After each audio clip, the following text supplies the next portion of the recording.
Going back to the X-Men thing, this is just Apocalypse. Those weak will survive. The mutants shall overcome once I have them all killing each other. Yeah, that's just Apocalypse. It was the year of fire takes. The year of deconstruction. The year we took down Deep Space Nine. It was the dawn of a new show. The year of a great journey. The year of deadlines. And the year of joy. It was a new season. It was the end of another. It was the year everything changed. The year is 2026. The name of the show, You Gotta Check This Out. Welcome back to another episode of You Gotta Check This Out with Mike and Dre and a special guest. Don't worry, we will announce them very much like a Royal Rumble entrance soon. But we are knee deep in season 4 of Babylon 5, which we do think you gotta check out. Hopefully you've listened to past episodes. If not, we are going to be discussing episode 6 of season 4, Into the Fire, a shockingly important episode that happened way earlier than I remember. And for this auspicious occasion, we had to get a special guest. Who'd we get, Mike? We got Logan Trent coming from the Wrestle Movie, a podcast on Gainfully Unemployed, and from the WNBA podcast. Hello. Yeah, WNBA over on the You Don't Even Like network with our friend Adam Todd Brown. So, yeah, and Gainfully Unemployed, if you're listening to this, you probably know what that is.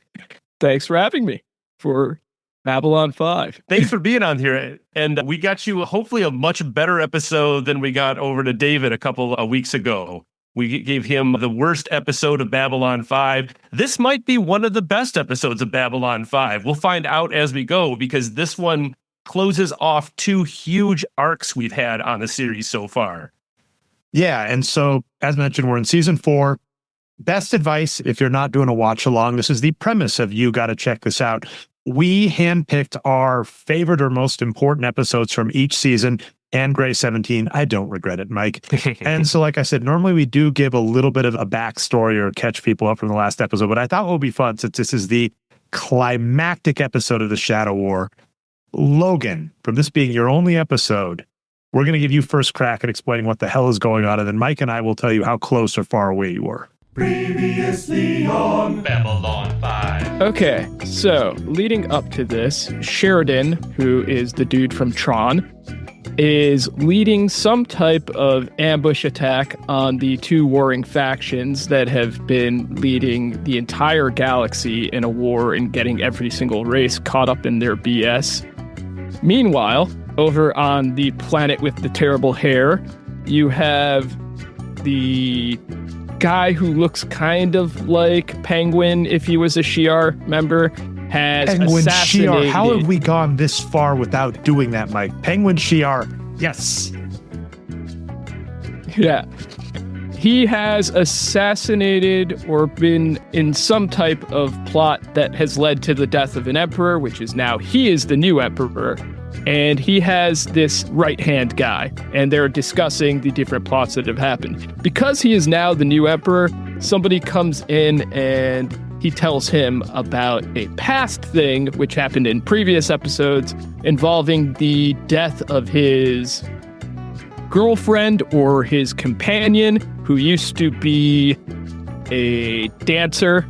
And it's one of those things like Tyrion and Shay in Game of Thrones, where it's like he fell with her.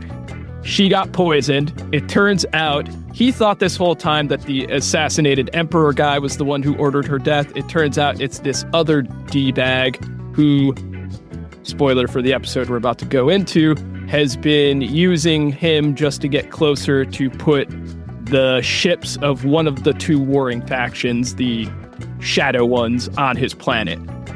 Because he did that, the other faction is pissed and wants to kill him and destroy the entire planet. So that's a whole situation independent of that final stand that those 2 are having.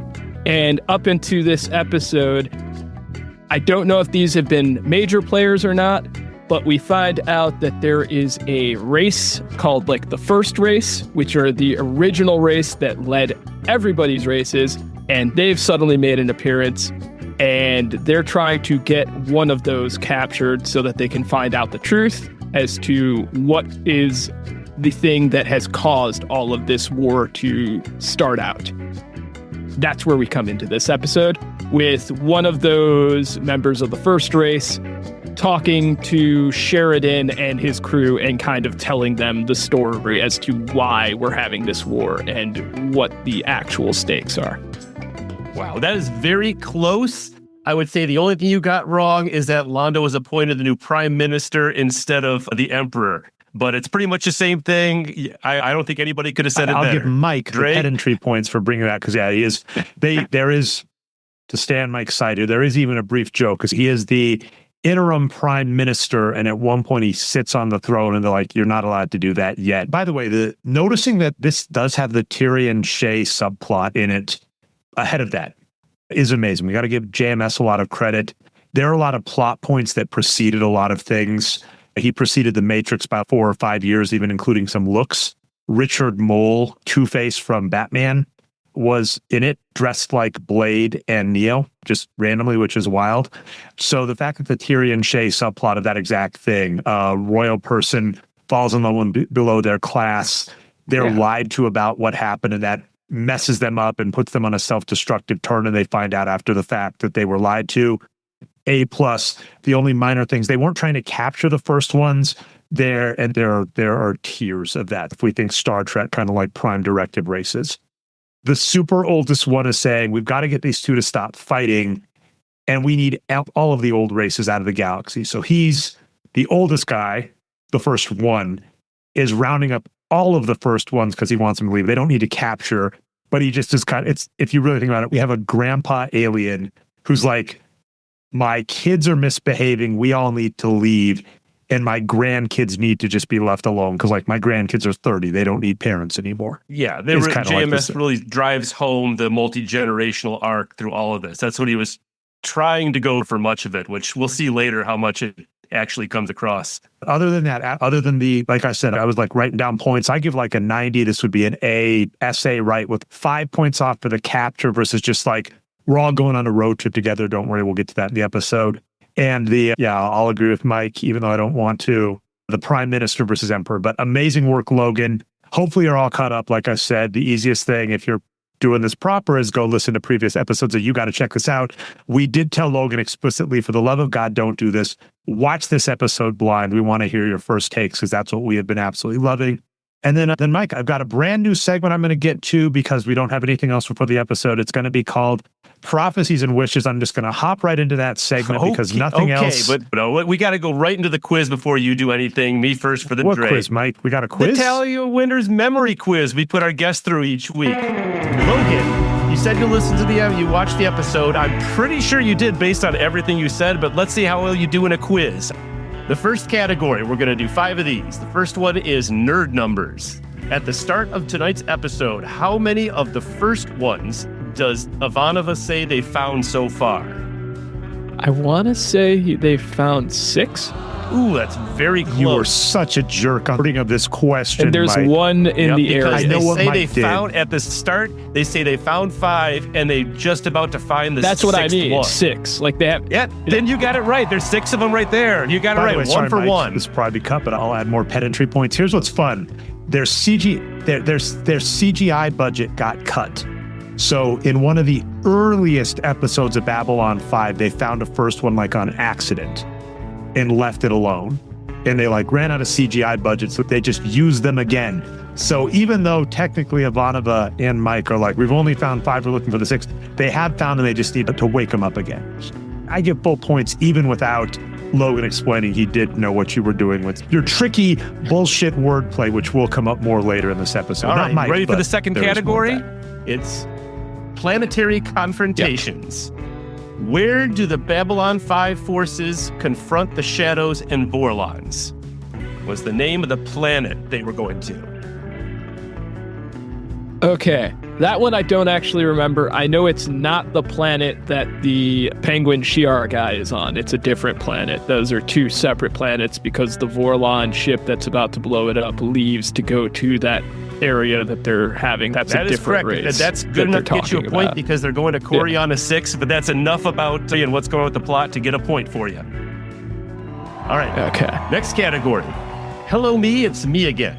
So between the Shadows and the Vorlons, which race took the form of the other crew members when they were speaking to Delenn and Sheridan?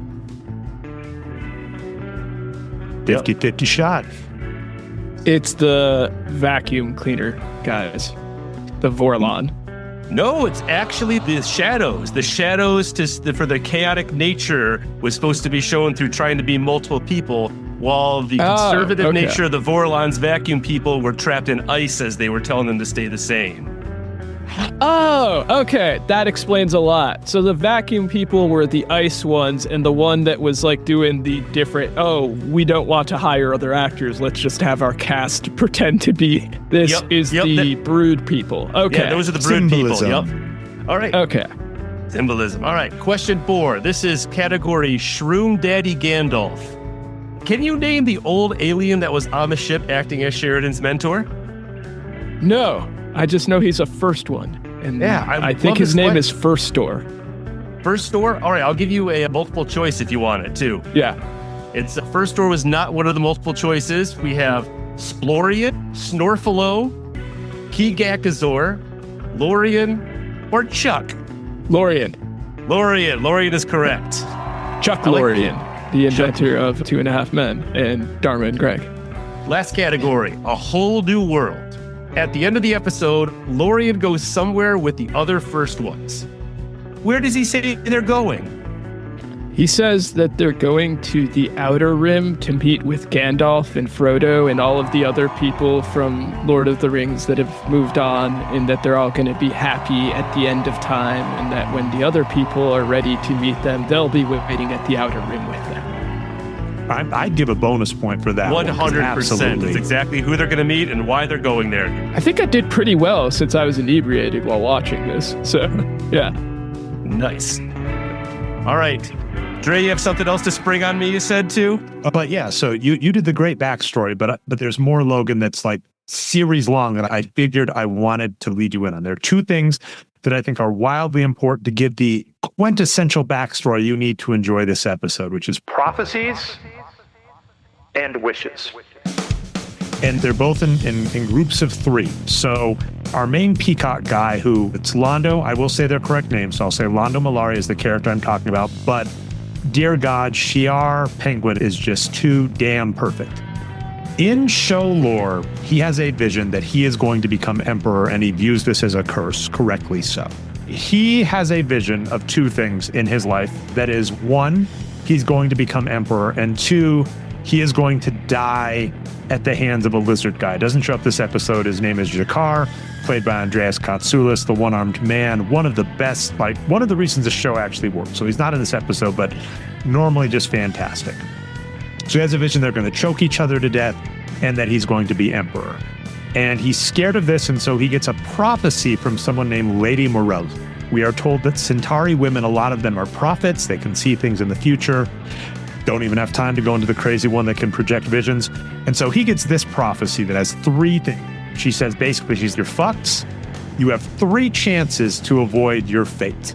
She said, you've already wasted 2, but the other 3 is, you must save the eye that does not see. You must not kill the one who is already dead. And at the last, you must surrender yourself to your greatest fear, knowing that it will destroy you. She basically says, if you pass any of these 3, you avoid going to hell, basically, but you're kind of fucked otherwise. We do know for a fact that he did not save the eye that does not see. There was a character, Jakar, who was tortured and had his eye removed, and Londo did nothing. So he's failed that. We're going to talk about one of the other prophecies, must not kill the one who's already dead. We'll bring that up later, but I want you to be aware of that, Logan, because I think these prophecies are important. And the other thing we have is wishes. So that creepy guy, the shadow dude that gets killed in this episode that kind of looks like Rod Serling. In season 1, he's going around asking everybody on behalf of the shadows, what do you want? Because this is a philosophical conflict that we are told just directly in prose this episode. The Vorlons say, who are you? The shadows say, what do you want? The Vorlons say, figure out who you are and listen to us. And the shadows say, what do you want? And fight each other to prove you really want it. And that's how they're supposed to evolve younger races. But Morden asks a bunch of people, what do they want? He asks Londo, what do you want? Londo's, I want the Centauri to be great and amazing and take over the stars and return to prominence. And it's a monkey's paw situation because he gets what he wants, but the cost is basically his soul, and eventually the entire galaxy is mad at them and is going to team up on the Centauri. That happens later. He asks Carr, what do you want? He says he wants to crush his enemies to dust, but then he doesn't know what else. And then he asks Veer at one point what he wants, and Veer basically says he wants people to realize that some things come with too high a price, and that Mr. Morden to have his head put on a pike to remind everybody of that. So this one I will just get into immediately. All three of these characters do get what they want, but I'm going to argue, it's a very monkey's paw situation, barring Which one is Jakar? Jakar is a lizard guy played by Andreas Katsoulis. Oh, that's the guy that I didn't see in this episode. You didn't see him in this episode, Yeah, but basically he didn't come in. Go ahead. Yeah, he wants the Centauri destroyed and Londo crushed. And that does happen, but not necessarily the way he expects. So, because they do the flashback for that other dude when he starts waving at the head. So yeah, so that's a little, because we do definitely have some arcs getting paid off. We have some prophecies getting paid off this episode. Now you're aware of them when I bring it up, and hopefully Mike puts some music over that, plays it super fast, so it wasn't quite as long and drawn out as we did for you, Logan. But we can get into the show. So Ivanova is our second in command. She's our Riker. And she's hanging out with Lorien, as Mike named, Gandalf, Shroom Gandalf. That is a good name. Shroom Daddy Gandalf, because he's the granddaddy of Shrooms, Gandalf. No notes. This is what we already talked in the quiz. Basically, he's saying, we got to get all the first ones. And Ivanova says, we got 5. Isn't that fine? He's like, nope, we need 6. We need all of them. We need all the first ones. We potentially end up in a Lord of the Rings scenario with 9. 9 is an important number in the show, because including Lorien, the Vorlons, and the Shadows, and the 6 remaining first ones, that would be 9, is what it is. But this is the oldest race. That's what's kind of going on. We have this war of galactic proportions of all of the major old races and the young races trying to say, hey, we don't want any of that. We'll get to that. Star Wars. A war in the stars. That does happen. We have characters that are walking among the sky. Yeah, a battle across the stars in Galacticas. Let's stay here the whole show, Mike. Ivanova just randomly says, I hope the captain's okay. Makes no sense in context, but gets us to the next scene. Logan did kind of give a recap of this, which is Sheridan, who is Tron, our captain, our Picard, has figured out where the Vorlons are going to strike next. And he has also, in a previous episode, tricked the Shadows into going there as well. Yeah, that was the Bryan Cranston guest starring episode where Bryan Cranston gave his life to get the false information of the Shadows for this. Did he have weird makeup? He had weird hair. Yeah, definitely weird hair. Maybe he's doing like a little Centauri thing, or he's like starting to go that direction. Yeah. Okay. It's why, and yeah, there are some bizarre guest actors on this show. There are some, who knows? There's a weird amount of overlap between Batman the Animated Series.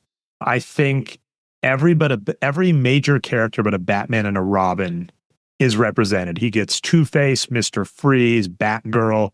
Just wow. I love all the behind the scenes comments that JMS was making at the time. Like, I don't know who that bit actor was, but he did a great job in that role. This was pre-Malcolm in the Middle Bryan Cranston, which is wild. That is also this was Power Rangers era Bryan Cranston. Wait, Bryan Cranston was on Power Rangers? Yeah, he voices a monster in there. That's one of the reasons why he's Zordon in that movie they made, because they're like, hey, you want to come back? He's like, yeah, I could do the paycheck, and I've done this before. Oh, sorry. I got to hop you too. I got to go find that and watch that episode. All right. Anyway, but so that's what's going on. We've got this set up, and it's like the final piece of it, which is Sheridan is blowing up a viewing station so that they'll be able to like intersect this. He's got all of the major pieces coming together. And I thought that in this scene, this had some of the best CGI I've seen so far in the series. They really upped their game at this point, because for this, it's about Roblox level or like StarCraft 2 cutscene level. I was definitely curious, Logan, having not seen this and having no nostalgia, how did the CGI, prosthetic makeup, etc. play to you as a first-time viewer? So here's the thing. The stuff that bothers me about the cheapness of the show isn't the CGI. I really don't care about that because I'm used to 90s CG and it doesn't look any much worse than some of it. Like, they're trying to do certain things and it looks kind of video gamey and it doesn't bug me. What bugs me is some of the design choices that are in their control, which are like set design. Like, what's her name? Claudia Christensen Ivanova, yeah. Yeah, they go to her quarters and it just looks like some bad guy's back room in a nightclub in like a New York Undercover episode. Like, it is so 90s design-wise, from the papers in the background. Like, it's got this weird, like, Encarta box type of, like, design on the back. The bed is kind of like some teen's waterbed looking type thing. It's very much very 90s aesthetic, instead of, say, on Deep Space Nine, where it was more industrial stuff like that. They could have saved money by having kind of just more of a flat, like, military type look to that scene and that design, instead of whatever 90s stuff. That made it look weird. Some of the alien costumes and designs are a little overcomplicated. Like, I made fun of the Shi'ar guy's head stuff. That's the thing that kind of just stands out, where you're like, this is kind of 90s cheap. I can live with the CG. That's just a byproduct of the time. And it honestly looks fine. And even the shadows, when they show them talking and it's like kind of just weak CGI, that didn't bug me at all. It was really the other design stuff that was in their control that kind of brought it down a notch for me and was kind of noticeable in certain areas. Because I've seen shows with lower budgets and like movies with lower budgets make more with less. And it's just, that's a creativity thing, and kind of just, it's a little too jumbled all over the place. There needs to be a little more cohesion with some of the design aesthetics that they have there. Yeah, I think a couple things that they always do for all the characters, they try to give them like personal things in all their quarters, make them like that part of their character design with what they do around there. And it did not come across in this episode at all. The other thing is, like, what I've noticed a lot too, and the quarters are just lit really badly for how they're doing TV. It's almost like what you're saying about the military quarters would have been a more definite decision, or like they needed something more cohesive to make it all look like one thing, as opposed to everybody's different. We're not showing it off well. Yeah, and you kind of, like, on the whatever the bird hair planet is, Centauri Prime. Yeah, like, you start to see a little more of, okay, this is kind of an alien chamber, like Emperor chamber and stuff, and that's fine. But it's like when they go to other areas, it just feels weird. Even the guards' costumes kind of bothered me a bit, because, like, I don't see that coexisting with some of the other design aesthetics that we see in that planet or with the other people that we see on Sheridan's ship at all. There's just not enough cohesion there, where you see that with, say, even Firefly or, you know, Deep Space Nine, which I don't think we have to get into the history of this show, Deep Space Nine, but you see that with there, and even like other sci-fi shows that would have been of this era. Like, I feel like there's a little more cohesive thought in terms of design and making sure that the world's, and I understand that they're all alien races and stuff, so by nature, there has to be a little bit of difference in there. But you can do that and still have it kind of feel similar in scope, in terms of just, this is a singular show, even though these are different races and things like that. And I feel like there's, like I said, her aesthetic for her lounge or her quarters is so 90s coded. It just, everything in the background looks 90s. We actually start in episode 1 of the season, which is, by now that they've kind of figured out the CGI. They've really figured out the prosthetics. Earlier seasons, it didn't look as good. Even the peacock hair looked ridiculous. You could see the putty, people's costumes that moved. They figured it out. The one thing that was kind of missing that I don't even know if they figured out by the end of Babylon 5 and season 5 is set design. They do the same thing as Deep Space Nine. This is all filmed in a hot tub factory, so they're able to redress sets, reuse rooms. But then, yeah, the decisions they make when they redo stuff, they make odd choices. And for what it's worth, on director's commentaries in the Lurker's Guides, the Lurker's Guide, you can go online. That's like the website that has all of the old forums discussing Babylon 5, and J. Michael Straczynski chiming in on what he thought. I think he agrees on set design quite regularly. I think I saw a couple of suits from the 1996 NBA draft hanging on that woman's wall. That's the type of that's just fabric choices that they had going on there. And I will say the scene you are discussing, we'll briefly talk it, which is Lorien, who is the oldest alien in Ivanova, are kind of hanging out for the first part, right? Picking up all the old first ones to get ready for everything. So everybody's coming to the same spot. And initially she's like, we got 24 hours to the fleet. We got to go. And then randomly she's okay, I'm going to stop by my quarters. And her quarters are back on Babylon 5. So they weren't a spaceship. She goes back to her quarters, and then they randomly have a philosophical thing. And she even says, she's like, why are you in such a hurry? That scene was filmed in a prior episode and I think was added to make this go ahead. And Mike, I know you and I have talked at length about this. Just sometimes there seem to be scenes in multiple episodes of Babylon 5 that are there because it seems like they ran out of time. And they're like, we need to fill 42 minutes. We get to listen to Garrett Baldy try on hats. Well, this, like we were talking earlier before the episode about all the compression that the few episodes around here face. Like he was just trying to stuff, no, I need to get this in, I need to get this in, I need to get this in. And this feels like a whole scene of him trying, okay, I wanted to make this theme at some point about like everybody should embrace life and it's just a remarkable illusion. So I'm just going to put it right in here and see if it fits. And so here's what I'm going to do. We have two plot lines in this. We basically have the end of the Shadow War, the Shadows and the Vorlons fighting with all the younger races. And we have the Emperor Penguins about to get destroyed and them having an existential crisis. We'll talk both of those. I'm going to briefly just breeze through a bunch of scenes that get us to that first plot. Everybody. One thing first, though. That dude that the Emperor Penguin cuts the head off of, most car salesman looking motherfucker I've ever seen cast in anything.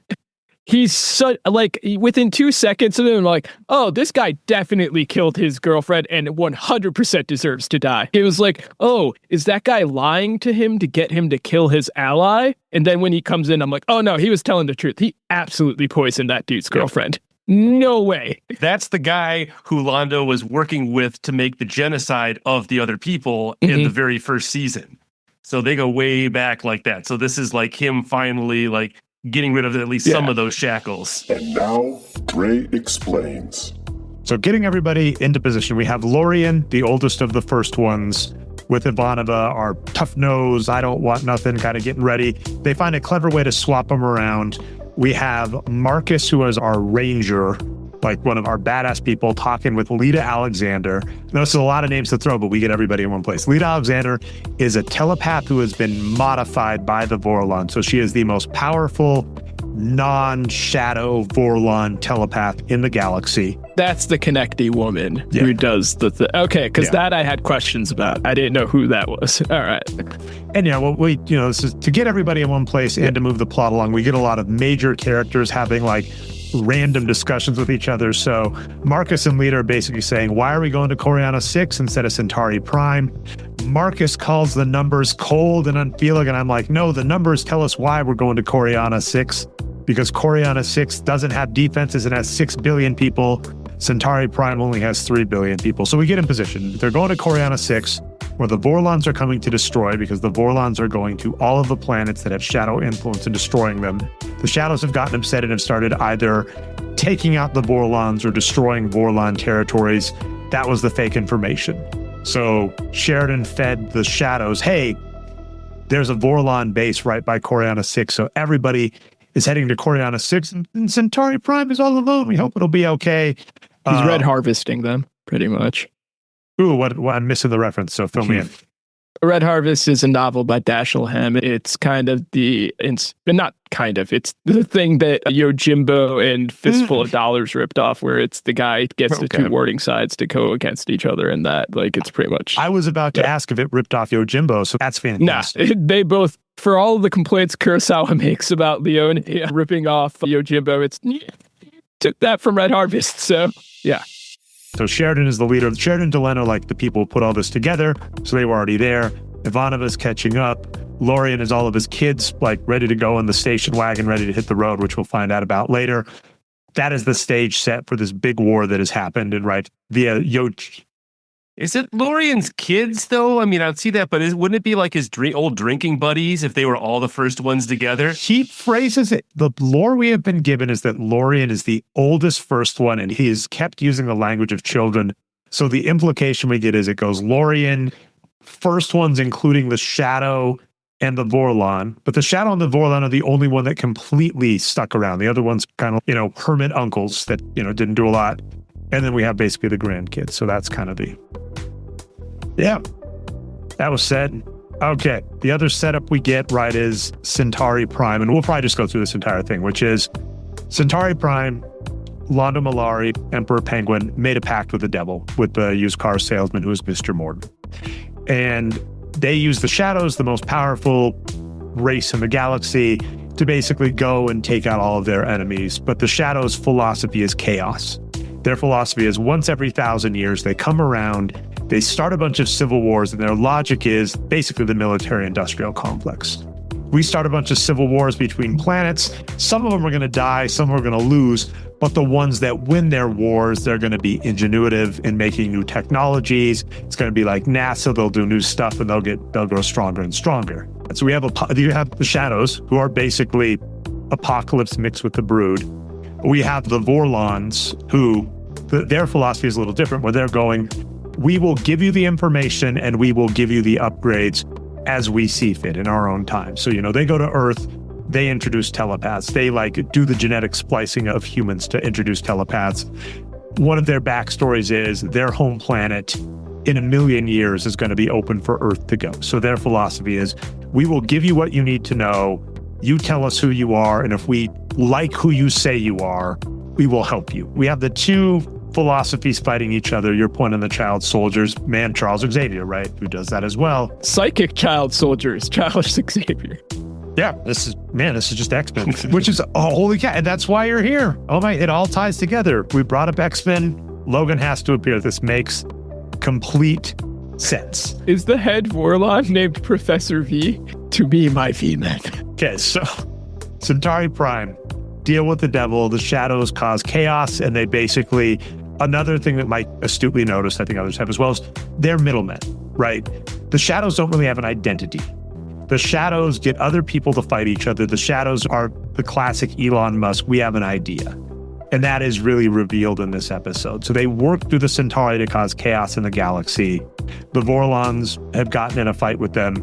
So Centauri Prime was the biggest ally of the Shadows, and Londo Mollari is this cursed character that wanted all this power, made a deal with the devil, realizes it's bad, keeps trying to get out of it. One of the setups we get is he was realizing he was wrong to team up with the Shadows because they committed genocide against the Narn, lizard people that don't show up at all this episode. Which is really rough because they're really integral to the plot, and then when everything goes down, they're nowhere to be found, Mike, which is kind of rough. Anyway, but yeah, so that's the setup we've got. Is Londo has multiple times tried to do the right thing and kind of gets pulled back in. And one of the things we find out is he got in a petty squabble with a political rival that he thought they were jabbing at each other, and this guy killed his girlfriend. And we discover Morden killed his girlfriend to get him to keep squabbling with this other guy.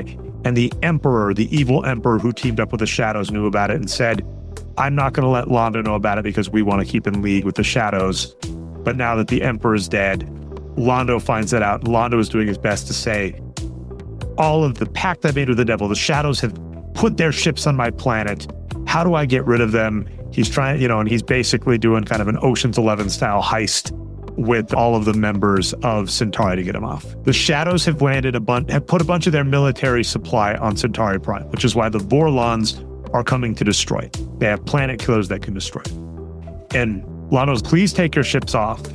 And Morden correctly goes, why should we? And even if you could destroy it, he basically makes the point, this is the Air Force. They're grounded, we can destroy them. And Morden goes, yeah, our sensors are better than anything you lower races have.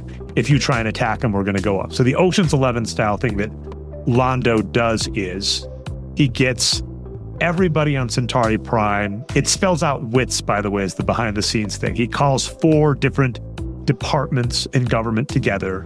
And the acronym for the 4 he calls, it's like War, Infrastructure, Transportation, and Strategy or something. WITS, clever, right? He gathers his wits, hilarious.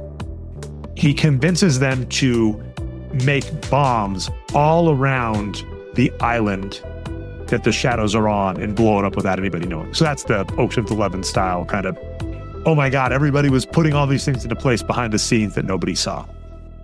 I just remembered something hilarious. When he's throwing that shit around all of the, like, stuff, like he's just tearing his entire quarters apart and shit, he sits down and right next to him is, I think, a photo of himself by himself.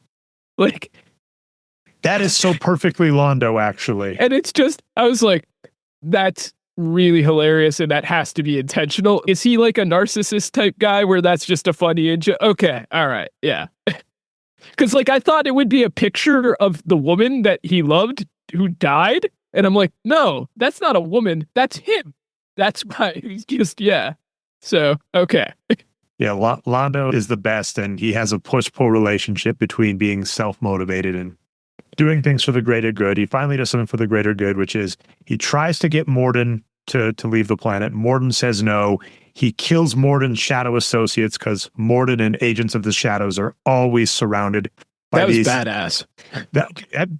Glad it played. And by the way, behind the scenes, we are told that the shadows vanish, so they have some self-defense mechanism predator thing that if they die, they just immediately disappear. It's not just plot convenience for CGI. It makes sense. Wait, you said that when they die, they disappear? That's what we are told. Then why the fuck did Londo say, now we got to clean up this mess if there was no body? He was referencing, because they just do a splatter shot to the two shadows, and so they shoot up the wall, because they don't know exactly what they're shooting at. They just, shotgun blast where they know they're going to be. Yeah. What we are told is that they run out of the way really quick, so they don't want time for it. So he's, we're going to have to paint the wall that we just blew up, even though it's CGI. So to your point, he says that line, there's nothing on the wall because it was CGI, and the aliens disappear, so that line is a little out of place. But here's where I want to come back to prophecy. I'm sorry, this is an important tangent we have to take on this episode. So the line we were given, this Lady Morella says to Londo, to save yourself from your fates. One I love, because she says to save yourself from this fate of becoming emperor and dying at the hands of your greatest rival. To avoid that, there are three things you can do. She said you must save the eye that does not see, which would have been standing up for Jakar. What I love about this reading in the lore is, what she's actually saying is if you'd stood up for Jakar, you would have gotten killed and avoided everything. So she's not wrong, but I do love this like bullshit fortune teller philosophy that we're getting. Because like he's like, how do I save myself? She's like, step one, just let yourself die, which technically accurate.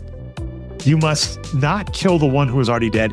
Apparently she is talking about this scene because the backstory we are given via Sheridan, so our captain, was nowhere to be seen in this scene. Who has also died and come back at one point. Which is what I always heard, them must not kill the one who's already dead. I thought they were referring to Sheridan, but no, they're referring to Morden because Morden was alleged to be dead. He is an agent of the shadows. He's probably controlled in some manner or others. Well, we found pretty conclusively that these thralls of the shadows are usually humans or other aliens who have died, and then they get kind of injected so they can just kind of puppeted by the shadows. That's what Morden is now. And we do wind up with a vampire situation, like how much of their personality is still the original, but Morden is that. I'm just going to guess he was a douchebag before he died. His comic backstory apparently is that his wife and kid are lost in space and the shadows convinced him to join that way. I prefer that he was just always a douchebag. I'm going to say they're probably dickheads too. Going for blood. Fuck them kids. Little shit. No sympathy for Logan MJ. Okay, so that's kind of what we know, that Morden was alleged to be dead and came back. Londo could have known this, but doesn't really, and he technically isn't really dead. So she's like, I'm going to help you out with the prophecy. Don't kill the one that's already dead. She's talking about this, and I'm like, no, that's such bullshit. But I also respect it from like the fortune teller. You don't know the prophecy till after. Doesn't even make sense. But I did feel like you said, yeah, don't cut off the head of the guy who betrayed you. Just get really, leave no questions about what she's saying. To be fair, Londo's kind of a dick and no one likes him. So I could also buy that she's just I could sense him. That. She's like, I'm going to give him really cryptic stuff. He's never going to figure it out. Because, as mentioned, he kills the shadows. He blows up the planet where the shadow aliens are on, and he cuts off Morden's head for Veer, who gets to wave at it. This was the other point I brought up, which is Morden asked everybody what they want. Jakar and Londo, two of our bigs that we, don't see Londo. We don't see Jakar this episode. We do see Londo. They got what they wanted, not the way they expected. Veer was like, fuck you, Morden, I just want you dead. And he gets it. But Veer is the only person that asks for a true of heart thing and in a straightforward manner. I'm just picturing Dietrich Bader dressed like one of those fucking Shi'ar penguin guys and just saying, what do you want? 2 chicks at the same time? With that fucking hair? So Londo goes, okay, the Vorlons are coming to kill us because we have shadow influence on our planet. We got rid of Morden. We blew up all their ships. We'll send them a message, say, hey, we're cool, right? And we get, the ultimate monkey paw scenario where the Vorlon, they're like, you were touched by the shadows. You were influenced by the shadows. We will blow up the planet just to get rid of you. And Londo... How is he touched by the shadows? He was working with Morden directly. Oh, so that is what... I thought it might be some other, more... But so it's just the general idea of him working with... Okay. Yeah, for the first 3 seasons, he was constantly the go-between directly for Morden and the Centauri Empire. Yeah, so he's got their stink all over him. And I do love that he goes, how would they even know? And Veer's like, you sent the message, you dumbass. You told them, dumbass. It's like anybody else could have sent the message, but you did it. Plays into his narcissistic nature, right? He has to be the one that gets the credit. He sent them a book like OJ, if I didn't. Yeah. Now, he asks, he's like, Veer, you got to kill me. We got to save Centauri Prime. We're fucked. And then at the last second, the Vorlon planet killer disappears. This happened a few times, Mike. I've got to say, these ancient races are not really great about having a mission. And if they get a message that something else is going on, this is the second time this has happened in the show where one of these big old races is getting ready to blow something up. And they get I thought there was a moon at first, but then that was no moon. It was a planet killer. Is that what you were saying? There's a Star Wars reference in there. And also, Logan, see if you can catch this symbolism. When it eclipses the sun, Londo is in the shadows. And that, by the way, was the last part of the prophecy, because had Londo done nothing, the Vorlons would have just left. The shadows would have been on good terms with Centauri, and the shadows, we'll discover in a second, are about to leave. But because he had to get his revenge on Morden, he has damned himself and he has damned the Centauri. Damn you's monkey paw is what I put in the notes. No, I just really liked how they tied the 2 stories together, too, because that's what we're going into next. We've noticed a lot of episodes before that they really keep separate the A and B and C stories. They don't manage to connect them either thematically or have them intercut. And in this one, they actually do a pretty good job because they're pretty separate. But this is where we get the Sheridan is actually nukes part of the fleets that are coming in as the shadows are coming in against the Vorlons. And that's when he calls in the first ones to come in that they found to hit the planet killer that the Vorlons have. And that's why they turn around. So they kind of pull it all back now that we were done with everything on Centauri and bring it all back to the end with the first one's races and the shadows and the Vorlons together. I do like how Londo's, I fucked up. Everyone on the planet hates me. I think I'm going to go back to Babylon 5. And then that other guy's, okay, sure. For what it's worth, I'll give a couple of points ahead. They do a really good job of that when it does happen, where they're all like, what the fuck are you doing here? And it blows up in his face, needless to say, one of the few good parts of season 5. I think we might agree, Mike. Mm-hmm. Okay, so we've got the Yojimbo situation going on, but it's a little hilarious because these 2 super powerful races aren't even noticing anybody else until, as Mike noted, first ones come up and blow up the planet killer. So that's alleviated. They're like, holy shit, we're going to hit him. And Sheridan has to use his nukes because that's one of his backstories. He nukes everything. He loves mining asteroids and using nukes. Yeah, he seemed pretty easy on that. This is like his 3rd or 4th time in show using a hidden nuke to surprise attack the enemy. That's another thing with me, couldn't you just You had to say nukes. Like, why not just come up with some sci-fi bomb term? Like, why is it specifically space nukes? Like the Cylon torch or something. We've got this thing now. Yeah, it's just, that's kind of like lazy. Like, it's just nukes. Like, I'll give a slight defense, and I know Star Trek in the 90s fell prey to this too, which I do feel is executive meddling, of being told the audience isn't going to know what you're talking about. So, in Star Trek, I think this was on Cracked at one point, right? Anytime you reference the past, you'll say two things we know and one thing made up. And we have a lot of, the same names that are familiar.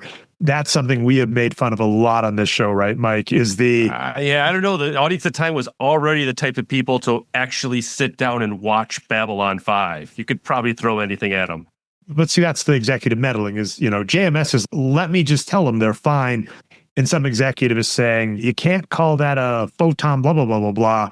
You got to call it a nuke so people know what it is. And, The other thing is, I didn't know that, because I didn't see that he had hidden the nukes in the asteroids, because he did that earlier. So it just looked like, I was like, those nukes just look like shit. That was one of the things. It just looked like an exploding turd. Like in space. Like, I thought that was bad CG, but that makes a lot more sense now. Yeah. I think we've noted that too, right, Mike? Like the gun, the blaster CG in general on this show is... It's generally pretty well thought out, all of the space design for the different races. And this was kind of a little letdown in that it wasn't as clear. I think they went more for that big design of getting the CGI right for the first ones, that they didn't show so many of the cool designs, like why the Minbari comes out guns out versus not. The whole design of the mollusk ships and how they attack on the Vorlons were kind of lost on this episode.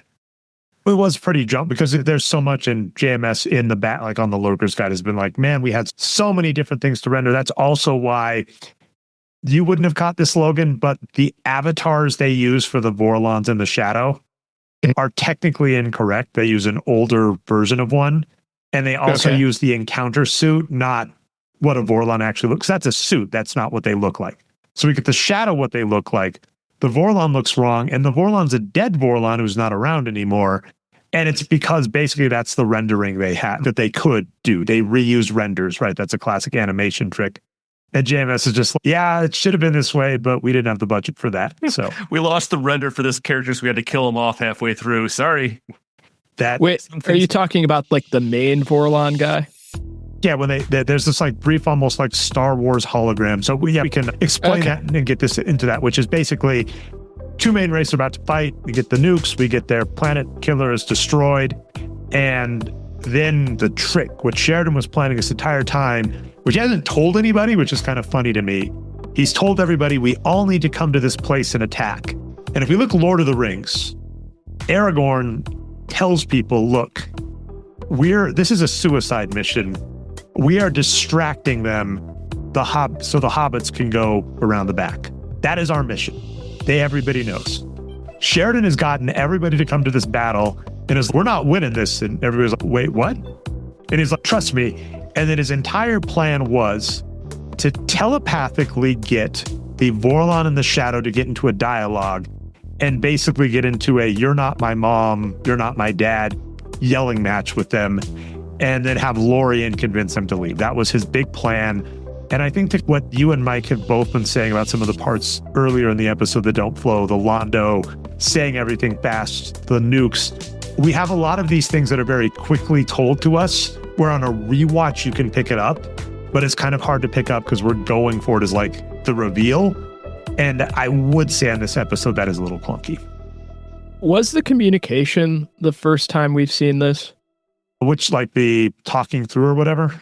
When they talk through it and Russo from Lost has the cast of other characters as like that negotiation psychic zone. Yeah, is that the first time you've ever seen that on the show like that? And is that the first time we ever saw Nora Freeze talking to... Yep. That was weird. So yes. Yeah, Nora Freeze from Batman the Animated Series. Exactly.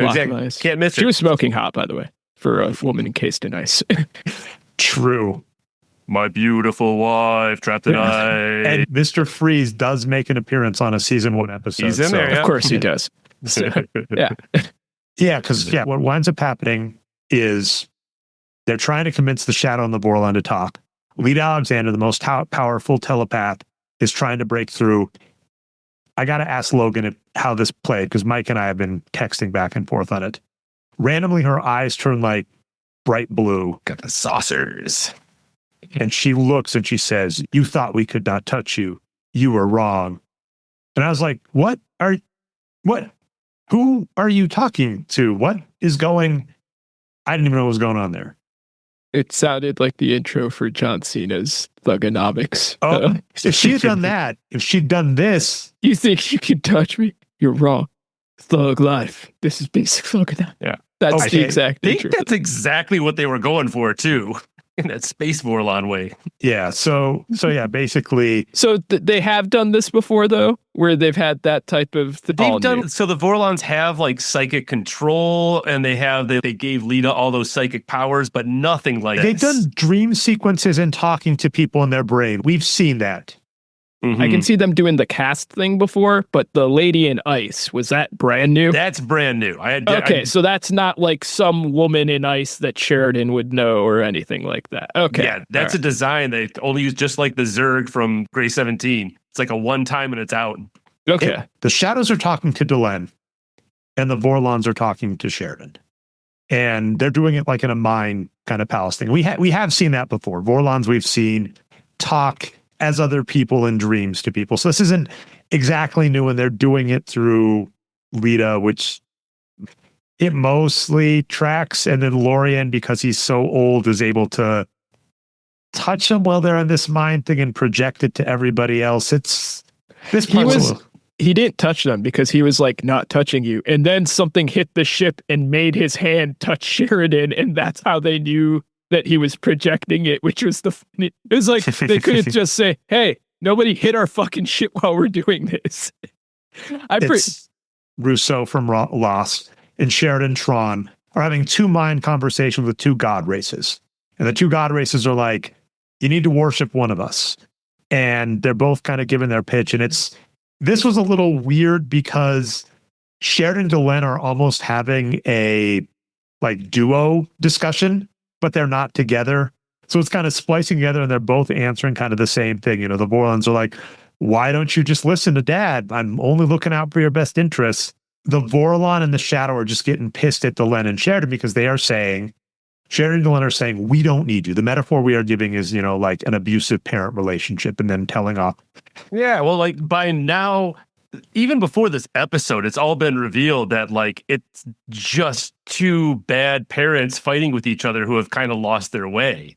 So I'm not sure how much JMS brings this home with this whole thing, because it's pretty easy to see where he's going for with the whole multi-generational metaphor going on with, hey, we're the kids, we need to take over the galaxy, we need to confront our parents. And the big thing that didn't hit me well, it's like, wouldn't these two giant races just still swat him like flies? I mean, all he did was he used a nuke, but they're still like god races. So the story has to go a long way to convince me that they're not just going to smite him down and kick him aside. No, because then they start to... Wait, why am I defending this? Defend the shows. Okay, so they actually do kind of solve this, at least for me, with... Here's the problem. So I'll talk about the lackluster acting in certain parts of this, but when they're doing that, they try to destroy the ship, and they have one of those like turd missiles going straight for Sheridan's ship, and another race's ship who has been part of this mind meld just throws itself in front of there like a porpoise in front of a torpedo coming for Batman and Robin in the 66 movie, and takes that torpedo and blows up. And then they try to fire another one, and then another ship jumps in front from another race. So I think it's just, if to go back to the parent metaphor, if one parent tries to beat the kid and then another kid tackles them and takes a hit down, and then they're like, what? And then they try to swing again, and then another kid jumps in front of him. I think at some point they're going to be like, oh, shit. Okay. What's and the going defense I could give Mike, like agreeing with Logan, I'll stay here. No, I agree with Logan too. I was actually going to bring up the Drazi ship later, but yeah. Yeah. Well, so I think it's just, I think that's what led to the, Oh, well, they're all going to sit, because Sheridan says, we're all telling you to fuck off. It's not just, humans and Russo from Lost and fucking Shi'ar penguins. It's all the other races who I have not seen so far in this show, so I can't say what other comic book characters they are. But, But to that, because we do know, just performative, the metaphor we are giving, these are two parents fighting and involving their kids. And so when Sheridan says, we don't need you, we can stand together now, Mike is right. They could easily just evaporate them. But shooting just a tiny missile or making everything colder, they're kind of saying, prove it. And I'll agree with I get to agree with both sides. I love doing this. To Mike's point, because this happens so fast in one episode, which we know behind the scenes why, JMS ran out of time. He had a bunch of story he wanted. He only had 22 episodes to tell it. So he basically was like, I'm going to cram everything in. And he has 3 civil wars to wrap up too on the backside, which he does do. And that stuff is amazing. We don't get as much time with this storyline to breathe. I don't think it needs the storyline. I think just the acting can sell it. When Sheridan's giving that speech, to go back to Star Trek, he's giving it like a Starfleet captain, be it Picard or Sisko or whatever, would give just in a random episode to a random alien race. No, we must find peace, blah, blah, blah. He needs to be as angry as Sisko was when he started bombing a fucking planet and saying, I'll send another one. And he doesn't hit that level of desperation and anger that you have standing up to your parental alien daddies. He's a little too calm in there. He needs to hit the bass in his voice. He needs to put a little Batman. He's got to get the hell out of our galaxy. He doesn't sell it at all. It's like you need to hit that Harrison Ford, I just want my family back, or get off my plane type of level of anger that he needs to convey there. Are the lizards, like, I know he hates the penguin guy, but is he on okay terms with Sheridan? Yeah, I mean, he winds up in okay terms with everybody, which is wild. No, but as of this episode, is he? Yes. But then why the fuck didn't they have any of them in, like, the crew of the ship with the other fucking guys? Like, they had a couple of the Russo race. By this point of the series, like, a lot of them are the security for Babylon 5. Like, the Narn lizard people are supposed to be the security officers. Yeah, so they needed to have that more to sell this more of this is all of the races coming together so that, you have that stuff. But also, again, back to my point, like, Sheridan needs to sell that scene, and he did not get into that place. You have to be able to get to that place where you're just like, fuck you, Dad. I can make my own dinner now. Yes, pretty much. And I got nukes to prove it, Dad. Yeah, there was so much. Should have tied his belongings in a bindle and tried to walk away. He's taking my bindle and going out of here, man. Yeah, no. With apologies, I am trying to look through the scenes just to see if there is a Narn ship. They literally have a Final Fantasy. Everything shatters when they come out of the dream world. That's the graphic they use. And I just know because, as Mike knows, I've been playing some Final Fantasy recently. They literally have a Final Fantasy graphic when they leave.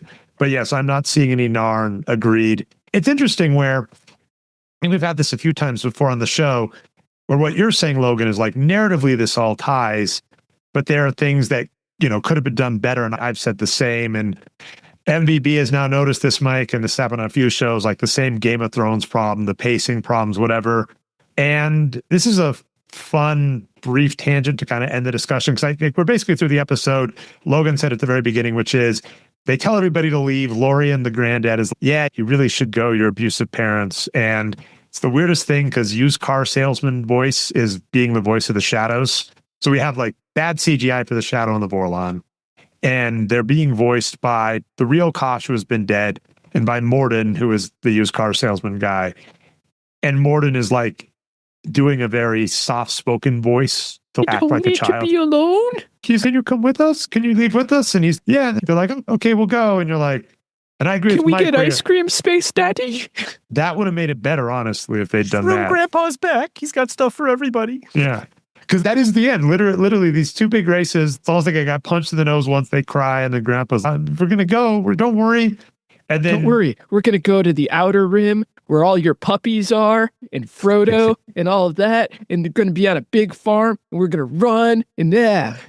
So, yeah, the Valorians and the Shadows are like, yeah, we'll go with you, Space Daddy, to outer space. And then Sheridan's looks like it's time for us to have our third age. And then he just puts his hand around his new weird girlfriend and just, yeah.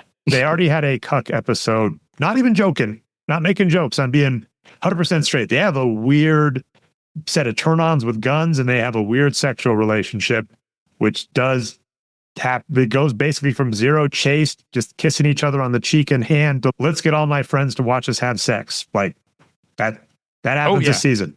Yep. There's the Minbari bonehead ritual about boneheading. Yeah. There's a lot that did not come in. The lizards didn't come in. None of the Narn. None of the word bonehead. That's the first time we've said bonehead this episode because there hasn't been much Minbari besides Delenn. So, yeah, in conclusion, this is exactly the show that I thought it would be, to tell you guys. My issue, again, so my issues before I had seen any episode of Babylon 5 was that the budget on the not CG stuff was not spent in the right area in terms of set design and stuff. Like, they could have done more with less. I will say, the lady in the ice, Nora Freeze from Batman, fucking cool as hell design. Loved every aspect of that. Put more of that shit into the other things. But that's what's fascinating with you saying that, though, is I didn't like it, but I'm realizing I didn't like it because of how out of place it is. And that's what made it weird, is you're like, I like the design, but it's jarring, and it's jarring because it's not like the other stuff. And you're like, yeah, do more stuff like that more regularly. That's why I like it, though, because it's jarring, because it's an alien race, or it's supposed to be their higher race than humans and stuff. So I like that it's kind of weird shit like that. Well, and then the other thing is just the acting is in their control. Like, you could have told Sheridan, hey, man, go get a cup of coffee and give us another take because you're like at a 6 and we need you at a 9 for this at the least. Give him some caffeine. Jesus Christ. It's, okay, fascinating tangent there. JMS wrote every episode and, according to himself, said that he was very controlling of the script. That being said, Bill Mummy, who plays one of the boneheads, we don't see much of in this episode. He is there, I think. But he's just like voice of the ship a few times. This person with them. There's a few boneheads with them. Yes. But Lanier is there, but we don't see much of him. But he was Bill Mummy, who is Kid in the Cornfield in the Twilight Zone episode and the little kid on Lost in Space. Like, he was on both Babylon 5 and Star Trek. And he mentioned that on Star Trek, they were much more controlling. And then people on this crew are like, oh yeah, the hours weren't that bad. Star Trek, shows like Star Trek notoriously have like long shoots and stuff that people would complain about. You know, Chevy Chase would complain about that on Community. So Chevy Chase, I'm not going to listen to Hetty. Yeah, but what I'm pointing out is when you listen to behind the scenes on the show, it was very low budget, but it also was like a friendly atmosphere. When you compare it to Star Trek, where they're like, we're going to get the take exactly right and we're going to stay late. Because I'm just noting that there are actors that played on both Star Trek and Babylon 5 that are like, oh yeah, the Star Trek sets were much more grueling, despite the fact that Babylon 5 had someone much more in control and much more demanding on like the final output. Star Trek, like you're saying, put their money into the directors who are like, we are going to stay here until you get the take right. Whereas Babylon 5 was like, we are going to get the story right. And exactly what you're saying, right? Instead of spending all this time making sure every single plot beat we wanted in this episode went in, including like the weird philosophical debate between Lorien and Ivana about God races, which is, you know, shoehorned in. And it's shoehorned in because that's the last time we can have that discussion on the show because Lorien is gone after this episode. Like, they could have spent, I think we both said it's like, yeah, stretch out some of these other scenes to show more of the pathos. So I could accept we didn't have longer hours on like just a random episode of Babylon 5. I can't accept that if this is the conclusion of 4 years of plot. Okay, well, actually, this is interesting because it does go to the Game of Thrones thing. I think that a big complaint with the last season of the Game of Thrones thing, while people had some issues with just how it ended and they were always going to have that, I think if they literally had just done the same amount of episodes as they had done in previous seasons, there would have been far fewer complaints because they just didn't let anything breathe. And that's not a 1-for-1 thing to this, but man, again, give him like 3 more takes. Tell him to get in there. That's like regular directing on that. That's not, again, this is not just a episode of the week or whatever stuff. This is the magnum opus of everything that you've led to so far. They needed to have him get to that special place like Luke Perry in that episode of 90210 when he yells out, "Let the bridges I burn light my way." That has more conviction than this. It does. Go watch that Luke Perry clip right now, and you're going to see that compared to this Sheridan thing. And you're like, yeah, no, Luke Perry, act him under the table right there. Just, yeah, no. Tron Guy let me down in that. Well, and that is also one of the greatest phrases of all time. Let the bridges I burn light my way. What a great episode of TV. Oh. I thought you were going to say, Tron let me down. That was one of the great phrases. Yeah, you got to check this out. So the one thing we do kind of usually end on, and this is funny because we got you at the end of a major plot point, Logan, is, are you going to check out any more Babylon 5 after this?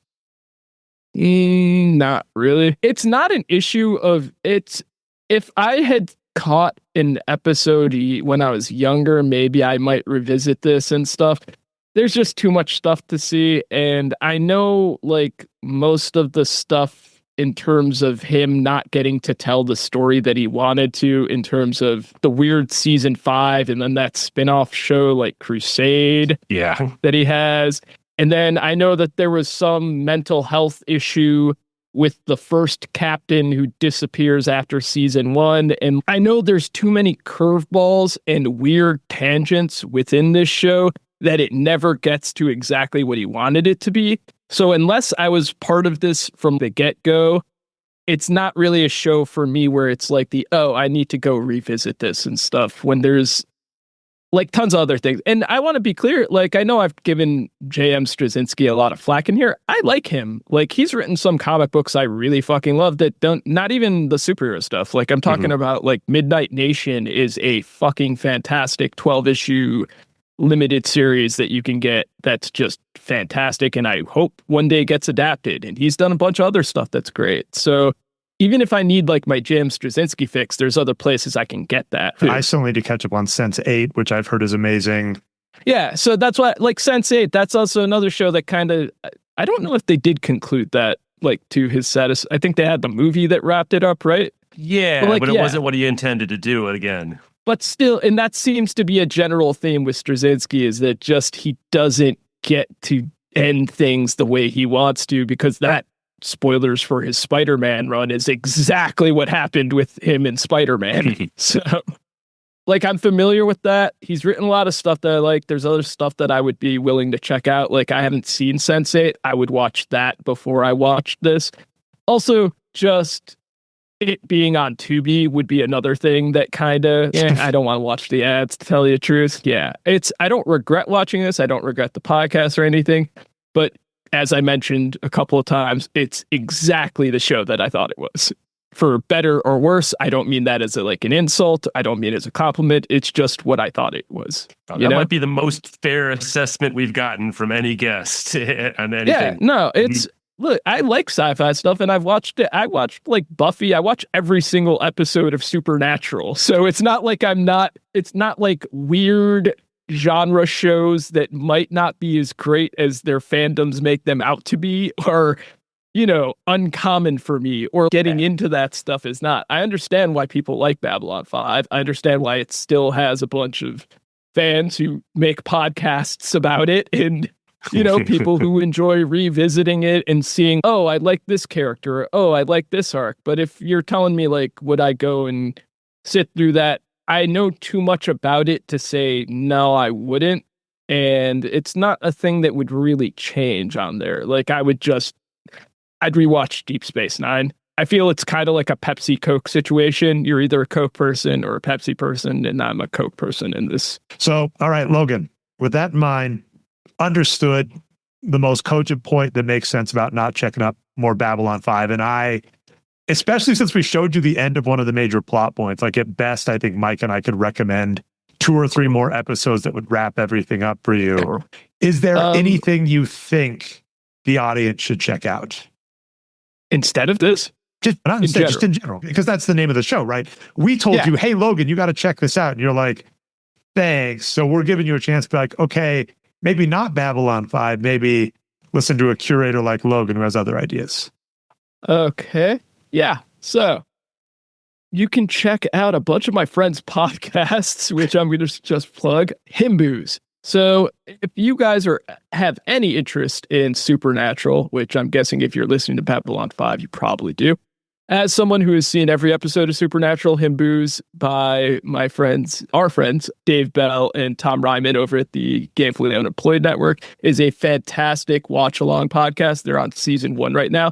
Neither gentleman has ever seen the show, so they have no fucking clue what they're getting into. So if you have watched it before, it is a delightful way to watch it. They've also done a show called Fox Mulder's a Maniac, which is fantastic.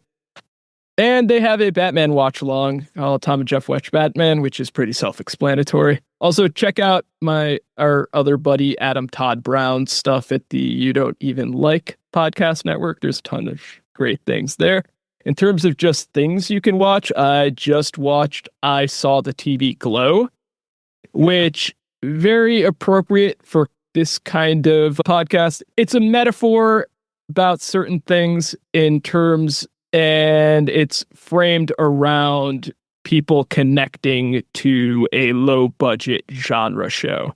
But there's a much deeper thing in there that I don't want to get into because it kind of spoils it. It's a fantastic movie, and you will not regret your time. And it's only I love the main actor, right? Detective Pikachu, that just happens to be in a bunch of stuff I've loved. It's Justice Smith. Yeah, Justice Smith, who's from Detective Pikachu, Dungeons and Dragons, and a bunch of other things. He's a great actor. Also, a bunch of cameos from 90s people who you'll recognize immediately, but fit the story. So yeah, that's a great thing. And yeah, so cool. Oh, also check out Nerd with Jeff and Dre. So yeah. Oh my God. And check out Mike Slater's magic cards that he paints. Yep. MikeSlater.com.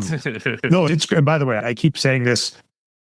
You hit so many wavelengths, card collector, messing with old art, nice CSS, mobile integrated as well. Yeah. MikeSlater.com. Definitely go check that out. If you let me, Dre, I have one plug too for Karen, because my wife, and my son Andy just started putting out their podcast. It's called Hey, Have You Read This Yet? Where it's more of a kid's podcast, but they're reading a book every 2 weeks and having a mother and son introduce books that they've read to each other.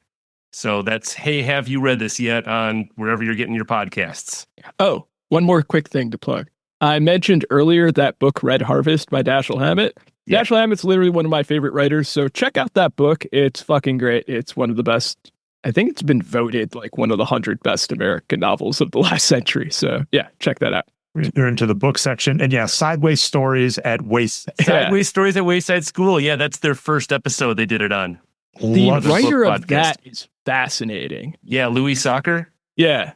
How do we? Okay, I don't know if that's. Yeah, we'll have to discuss pronunciations. Yeah, no, we do not have time. We may have to have you back, Logan, because he is one of my favorite just writers, and I would love to hear more. But of course, we have gone past schedule time. I think we were all prepared for that. So, but this has been a blast. I've said many times to Mike, this is like my social life. So this is, we're doing it on camera. We're getting, we're doing it in front of a microphone.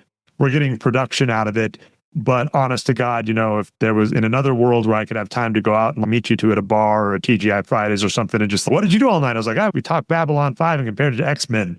It's what's going longer than we needed because only the strong shall survive podcasting. It's a matter of grit. A matter of grit. You got to prove your worth. Yeah. So what are Logan and Mike up to? How's their life going on? I don't know, but Logan had a really good point about Apocalypse. Cool. Yeah, well, Logan, it was really great to have you over this. Thanks for taking the time to do this with us. Thanks for introducing me to a new haircut I'm probably going to go check out. I think I could pull off the weird Shi'ar to thing. the sides, into the other side, into the back. We can crowdfund that. Let's make it happen. Logan Centauri and Jeff is Stryker from WMAC Masters at a Comic-Con. Come on, people. This is within our budget. For the price of a Babylon 5 episode, we can make this happen. The funniest thing is that Jeff and I have been to several Comic-Cons at the same time before we knew each other and never interacted at all, which is very weird. All right, well, that has been You Gotta Check This Out. Thanks. We are through the Shadow War, but guess what? There is still so much more Babylon 5 to go. Mike, what are we doing next? Next, we're going to skip well forward into season 4 with episode 14, Moments of Transition. So if you're following along with us, that's the next one to watch at home. Season 4, episode 14, Moments of Transition. If you're, keep up, everyone. Of course, check out Logan on Blue Sky, which is the Logan Trent. And then, of course, WNBA, one of the best WNBA podcasts. The only reason I feel a little remiss about that is, told by two guys, but a great WNBA podcast, as well as WrestleMovia, which, oh my God, if you're a fan of professional wrestling and movies and the overlap, John Reinman, your co-host, maybe a future guest on a show, Mike. I don't know. Yeah, and Logan. WrestleMovia crew out. Absolutely love it. The last one I listened to was on a good movie. Not the rundown. What's the other rock one? Oh, it's Walking Tall. Yeah. Usually it's on So Bad They're Good wrestling movies. Occasionally it's on a good movie like Walking Tall, like a recent one. But the most recent one up as of this recording, I believe, is Santa Claus with Muscles. Delight to listen to.